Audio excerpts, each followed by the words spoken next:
So I would pick as my demon a guy called Carmack, who is actually a head person within ESL and the IEM brand, Intel Extreme Masters, because going back a long time, like at the beginning of our careers in the early 2000s, we were both journalists, you know, and we both, from almost day one, had very different styles as to how we like to do journalism. Like, for example, I've never really cared about the personality of players.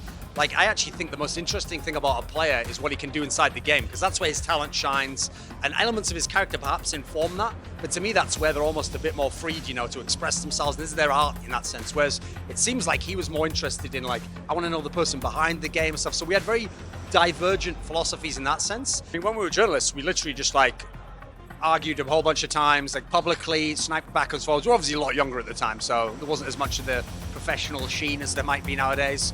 And just in general, I mean, I actually did an interview with him a few years back where, yeah, I mean, the entire interview was me putting to him like my reasons as to why I think the system is bad, and then obviously he got to give his rationale or his reasons behind. So I think it's just someone where I've even talked to him privately, and even if on some personal level we could like get along on some level, and that's not really why we disagree on things, you know, it's just who we are as people, and that informs how we think about the world. So I think in that sense we would just always be at odds for some reason.